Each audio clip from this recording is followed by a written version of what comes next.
Halo semuanya, kembali lagi bersama saya Isran Muhammad Pakaya. Pada video kali ini kita akan membahas tuntas terkait dengan beasiswa LPDP Afirmasi Prasejahtera tahun 2025.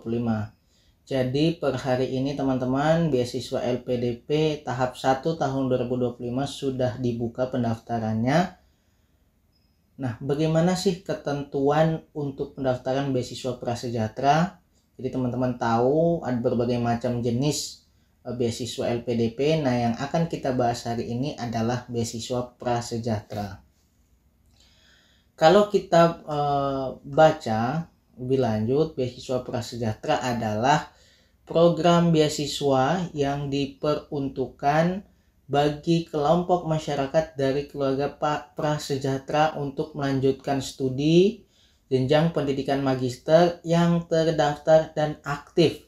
Jadi bukan hanya terdaftar tapi juga aktif sebagai penerima program Keluarga Harapan, program penerimaan bantuan pangan non tunai BPNT, penerima bantuan iuran PBI atau KIS di Data Terpadu Kesejahteraan Sosial atau DTKS.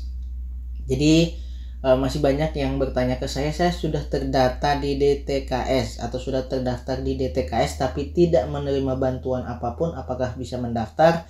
Jawabannya tidak, teman-teman. Jadi teman-teman harus mendapatkan salah satu dari 3 bantuan ini, yaitu PKH, BPNT, dan juga PBI atau KIS. Jelas ya teman-teman. Kemudian untuk skemanya yaitu ada yang double degree dan single degree. Kalau double degree itu biasanya antar 2 perguruan tinggi baik di dalam dan di luar negeri. Studinya paling lama 24 bulan atau 2 tahun, dan juga yang joint degree itu nanti akan diatur dengan buku panduannya, nanti akan kita bahas juga.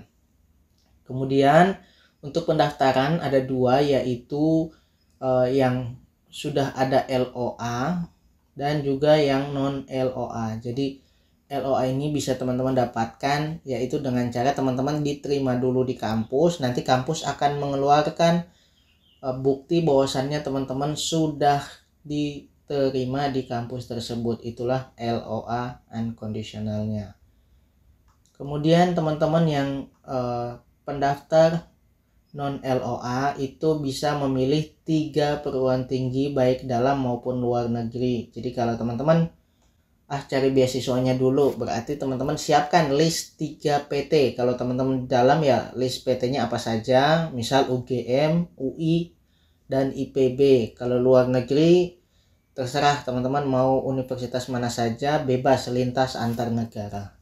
Nah, keuntungannya apa? Kalau teman-teman yang mendaftar jalur LOA itu teman-teman tidak perlu mengikuti seleksi bakat skolastik ya teman-teman. Jadi teman-teman langsung ke substansi. Sedangkan teman-teman yang non LOA itu harus melewati dulu tes bakat skolastik atau TBS di tahap kedua.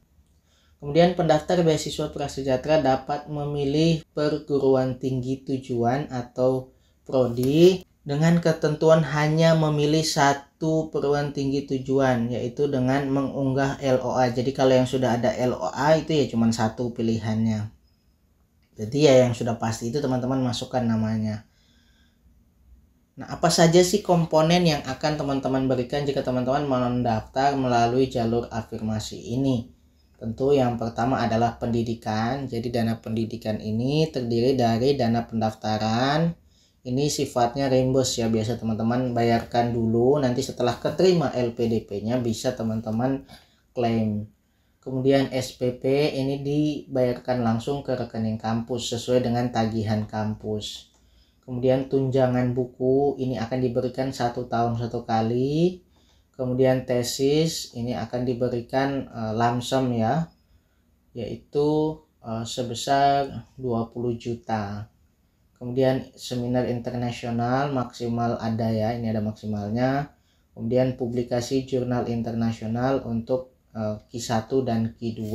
Nanti bisa teman-teman lihat berapa dananya itu di buku pendanaan.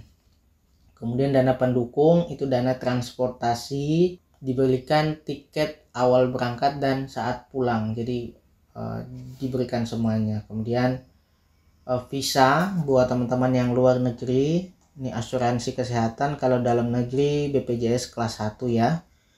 Nah, kemudian dana kedatangan ini biasanya dikasih saat teman-teman pertama kali datang ke tempat studi teman-teman. Jadi itu jumlahnya 2 kali living allowance. Kemudian dana hidup bulanan, living allowance diberikan setiap 3 bulan sekali. Kemudian lomba internasional kalau teman-teman mengikuti lomba internasional dan keadaan darurat jika diperlukan. Apa saja syaratnya? Nah, ini yang paling penting. Mohon teman-teman simak ya, jangan di skip-skip. Yang pertama tentu adalah WNI. Teman-teman sudah menyelesaikan S1 atau D4, strata S1 ya.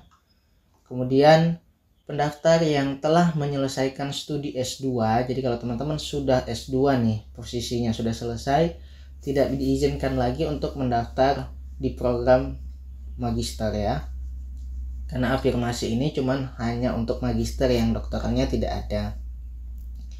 Kemudian untuk yang lulusan luar negeri ini penyetaraannya silahkan sesuai dengan link-link yang ada ini.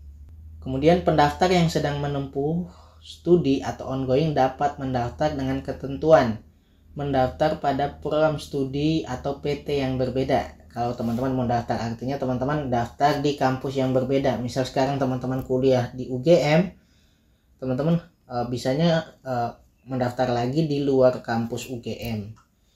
Kemudian pendaftar yang lulus seleksi substansi, ini seleksi terakhir ya, tahap yang ketiga, wajib membuat dan menandatangani surat pengunduran diri yang ditunjukkan kepada PT atau program studi yang sedang ditempuh, serta menyampaikan surat tersebut juga kepada LPDP 14 hari setelah diumumkan lulus seleksi substansi. Jadi teman-teman mundur dari kampus tersebut dan mengulang dari awal menggunakan beasiswa LPDP. Jadi silahkan teman-teman yang posisinya seperti ini ya dipertimbangkan.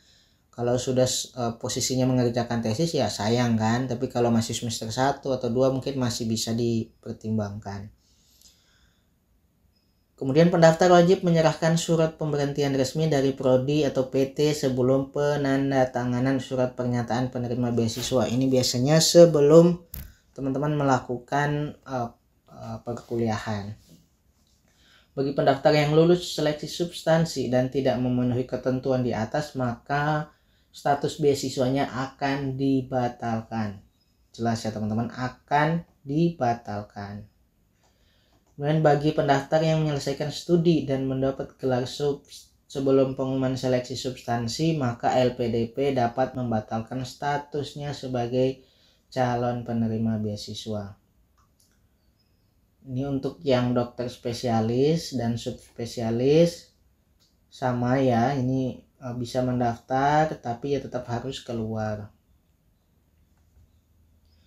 Kemudian yang ketujuh, pendaftar yang pernah menempuh studi namun tidak menyelesaikan studi pada program magister atau S2 dalam negeri maupun negeri dapat mendaftar beasiswa LPDP di jenjang studi yang sama, dibuktikan dengan melampirkan surat pemberhentian atau sejenisnya. Jadi misalnya teman-teman pernah S2 dulu cuman sampai semester 2, kemudian teman-teman tidak selesai, keluar karena satu dan lain hal, teman-teman dapat beasiswa LPDP, mau lanjut di kampus itu boleh, tapi tetap ya mengulangnya dari awal, tidak di semester 2 dengan melampirkan bukti apa ya ini, bukti pemberhentian, mungkin surat DO dan lain sebagainya.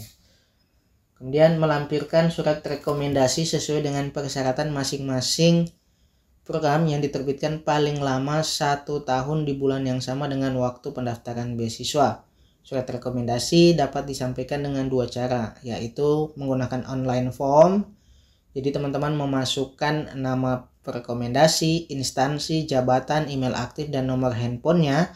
Kemudian LPDP akan mengirimkan email kepada rekomendasi untuk diisikan, kemudian dikirimkan kepada LPDP. Kalau offline ya teman-teman print formatnya di bawah ada, nanti teman-teman isikan dan mintakan tanda tangan, nanti disesuaikan dengan kondisi teman-teman. Jadi Misal teman-teman lebih enak online ya silahkan online, atau offline ya silahkan. Jadi tergantung dengan pilihan teman-teman. Kemudian memilih PT dan prodi yang sesuai dengan ketentuan LPDP. 10 beasiswa LPDP hanya diperuntukkan bagi kelas reguler, bukan untuk kelas eksekutif, kelas khusus, kelas karyawan, kelas jarak jauh. Kemudian kelas yang diselenggarakan oleh bukan PT induk, kelas internasional bagi yang ngambil dalam negeri, kelas yang diselenggarakan lebih dari satu negara, tidak boleh, kelas lainnya yang tidak memenuhi ketentuan LPDP. Kemudian 11 menyetujui surat pernyataan yang telah disediakan, nanti ada formatnya di bawah, itu bisa teman-teman download dan print, kemudian ditandatangani menggunakan materai. Kemudian menulis profil diri termasuk riwayat pendidikan pada aplikasi pendaftaran. Menulis komitmen, ini esai, ada formatnya di bawah. Kemudian jika pendaftar memiliki publikasi ilmiah, prestasi, pengalaman organisasi, maka pendaftar mengisi riwayat publikasi, prestasi, dan pengalaman organisasi tersebut pada aplikasi. Nanti saat teman-teman mendaftar itu dimintakan untuk mengisi data-data ini. Syarat khususnya apa saja? Nah, ini yang perlu teman-teman perhatikan juga. Ini sangat penting untuk menandakan teman-teman layak mendaftar di jalur ini. Yang pertama yaitu teman-teman merupakan anggota keluarga. Jadi kalau PKH biasanya yang terdaftar itu atas nama orang tua. Kemudian BPNT dan PKH dan BPNT itu atas nama kepala keluarga. Jadi teman-teman bisa menggunakan data itu kalau teman-teman masih satu kakak dengan yang namanya dapat bantuan ini. Jadi kalau teman-teman masih satu kakak dengan orang tua, biasanya itu ayah atau ibu yang dapat ini. Kalau PBI itu harus atas nama teman-teman atau saudara sekalian. Jadi bisa dibedakan ya, kalau PKH dan BPNT itu biasanya atas nama kepala keluarga, jadi teman-teman harus satu kakak dengan kepala keluarga tersebut. Kalau PBI itu atas nama teman-teman, karena KIS itu diberikan perorangan yang terdata di DTKS, karena biasanya sudah ada link tersendiri ya antara kementerian itu, jadi bisa terdata.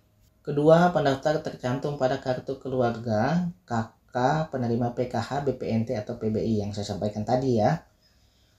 Kemudian diutamakan bagi pendaftar yang anggota keluarga dengan kondisi orang pertama dan satu-satunya di keluarganya mendapat gelar sarjana S1, orang pertama dan satu-satunya di keluarga yang mengejar gelar magister. Jadi ini yang paling diutamakan. Gimana yang lain ya bisa mendaftar, tapi utamanya adalah ini. Dibuktikan dengan KK dan surat pernyataan dari pendaftar. Dengan salah satu kondisi tersebut, surat dengan dibubuhi materai 10.000. Usia paling tinggi 42 tahun per 31 Desember. Kemudian IPK minimal 3,0. Kemudian pendaftar beasiswa dalam negeri tidak dipersyaratkan. Nih saya zoom lagi ya teman-teman, harus perhatikan nih, pendaftar beasiswa dalam negeri tidak dipersyaratkan memiliki sertifikat kemampuan bahasa Inggris. Nah ini peluang ya buat teman-teman yang mau daftar dalam negeri tapi belum punya TOEFL atau IELTS, bisa banget buat mendaftar di program ini bagi yang memenuhi syarat, karena nanti saat teman-teman lolos itu akan ada fasilitas pengayaan bahasa, jadi manfaatkanlah peluang itu.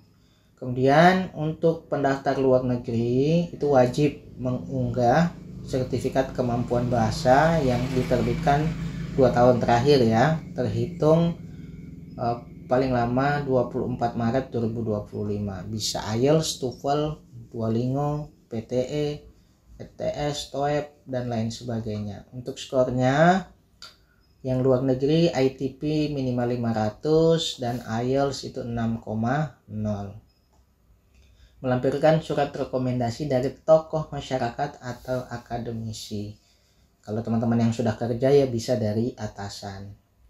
Nah ini adalah ketentuan LOA, bisa teman-teman baca nanti ya teman-teman, silahkan download di website lpdp.kemenq.go.id. silahkan teman-teman download panduan ini dan dibaca sendiri. Nah, cara mendaftar tentu teman-teman masuk ke website LPDP. Teman-teman silahkan membuat aplikasi, kemudian lengkapi datanya dan pastikan sudah disubmit dengan sesuai. Nah, ini adalah proses seleksinya dan timelinenya. Jadi ada 3 seleksi. Administrasi ini seleksi berkas, seleksi bakat skolastik itu seperti tes potensi akademik ya. Kemudian substansi ini wawancara dan profiling diri. Untuk tahapannya, pendaftarannya itu dimulai 17 Januari sampai 17 Februari, jadi 1 bulan. Kemudian seleksi administrasi itu 18 Februari sampai 6 Maret. Kemudian pengumumannya tanggal 7 Maret 2025. Ini ada masa sanggah. Jadi masa sanggah di sini adalah bentuk klarifikasi pendaftar atas hasil seleksi administrasi dan tidak dapat menggantikan informasi pada dokumen persyaratan yang telah disampaikan saat pendaftaran. Jadi bukan untuk menyanggah dokumen yang sudah teman-teman upload, tapi prosesnya. Misal ternyata ada tidak kesesuaian hasil dari yang diumumkan dengan yang sudah teman-teman lakukan, itu bisa disanggah. Kemudian pengumuman hasil sanggah 24 Maret. Kemudian setelah itu teman-teman jika lolos akan ikut seleksi bakat skolastik yang jalur non LOA itu 14 sampai 28 April.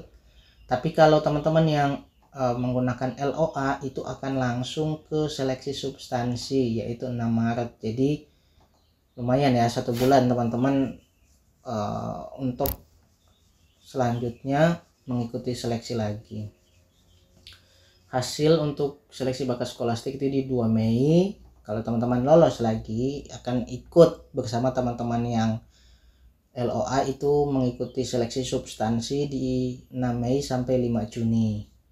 Kemudian pengumumannya itu 19 Juni dan teman-teman bisa intake di Juli 2025 bagi yang sudah punya LOA. Bagi yang belum, nanti ya akan diberikan waktu kurang lebih 18 bulan mencari LOA. Dan yang afirmasi diberi kesempatan untuk ikut pengayaan bahasa itu biasanya antara 3 sampai 6 bulan. Jadi lumayan ya untuk menambah kemampuan bahasa teman-teman. Untuk seleksi bakat skolastik wajib mengikuti simulasi yang sesuai jadwal yang nanti ada akan diberikan jadwal untuk mengikuti simulasinya dulu sebelum real tes bakat skolastiknya. Nah, catatan bagi peserta beasiswa prasejahtera yang mendaftar dengan LOA unconditional yang sesuai dengan ketentuan LPDP dapat melanjutkan ke tahap substansi tanpa mengikuti seleksi bakat skolastik. Jadi jelas ya di sini. Teman-teman diberi privilege bagi yang sudah punya LOA. Ini pelanggaran dan sanksi bisa teman-teman baca lagi, silahkan. Untuk pengabdian teman-teman, 1. Penerima beasiswa LPDP wajib kembali dan mengabdi di Indonesia. Ini jadi tetap ya 2N+1. Kemudian kembali ke Indonesia dan berkontribusi di Indonesia. Cuman ada desas-desus tidak wajib, tapi akan kita ikuti perkembangannya seperti apa. Tapi selama masih ada di ketentuan sini ya berarti sesuai itu. 2N+1 berarti kalau teman-teman kuliah di luar negeri 2 tahun berarti 2 kali 2 tambah 1, 5 tahun untuk pengabdiannya. Nah ini dokumennya bisa teman-teman lihat. Biodata diri itu diisi di online form, KTP unggah, kartu keluarga diunggah, terdaftar di DTKS itu diisi di online form, kemudian ijazah diunggah. Kalau teman-teman pernah kuliah dan di DO itu bisa diunggah suratnya, surat keterangannya. Transkrip nilai S1 dulu atau D4 itu diunggah. Penyetaraan kalau teman-teman lulusan luar negeri diunggah. Konversi IPK juga itu diunggah. Kemudian sertifikat bahasa asing bagi pelamar luar negeri diunggah. LOA diunggah. Kemudian rekomendasi itu bisa online form atau diunggah. Kemudian surat pernyataan aplikasi pada saat pendaftaran akan melakukan submit dengan poin-poin terlampir itu di online form, profil diri di online form, kemudian esai komitmen kembali ke Indonesia di online form, publikasi diisikan di online form, dan juga surat pernyataan bermaterai, nanti ada formatnya di bawah, itu diunggah. Nah, surat harus diterbitkan paling lama 1 tahun di bulan yang sama. Jadi jelas ya teman-teman, 1 tahun di bulan yang sama. Kemudian untuk esainya yang kembali ke Indonesia dan rencana kontribusi pasca studi rencana pasca studi dan rencana kontribusi di Indonesia itu 1.500 sampai 2.000 kata. Deskripsikan dalam tulisan jelas, konkret dengan tema di atas. Jadi harus disertakan data-data pendukung juga ya. Teman-teman mungkin sudah paham lah cara menulis esai yang baik dan benar. Nah, ini adalah poin-poin dalam surat pernyataan. Ada 23 poin ya. Ini contoh surat rekomendasi, diisikan nama, ini kalau yang unggah ya, yang offline. Kemudian jangan lupa diisi deskripsinya, kemudian rekomendasinya jangan lupa untuk memberi nama dan tanda tangan. Ini ada ketentuannya, surat rekomendasi diterbitkan paling lama 1 tahun ya pada bulan yang sama dengan pendaftaran. Jadi kalau yang 2025 ya usahakan yang terbaru di 2025 karena ini pada bulan yang sama dengan pendaftaran. Jadi yang 2024 kalau pernah mendaftar itu sebaiknya diganti. Kemudian deskripsi surat rekomendasi harus diisi dengan jelas. Surat rekomendasi harus ditandatangani oleh pemberi rekomendasi. Ini contoh sertifikat TOEFL, jadi bentuknya yang seperti ini ya teman-teman, yang resmi dari ITS, jangan yang prediction yang dilakukan oleh lembaga-lembaga yang tidak bekerja sama dengan ETS. Ini contoh score reportnya. Ini yang ETS juga masih sama. Kemudian ini yang PTE, ini IELTS. Oke, sisanya silahkan teman-teman baca sendiri melalui website lpdp.kemenq.co.id. Kalau ada yang teman-teman masih bingung bisa telepon nih di nomor CS-nya LPDP di 134. Mungkin sekian teman-teman pembahasan kita hari ini. Terima kasih sudah menonton. Jangan lupa like, komen, dan subscribe serta share video ini jika menurut teman-teman bermanfaat.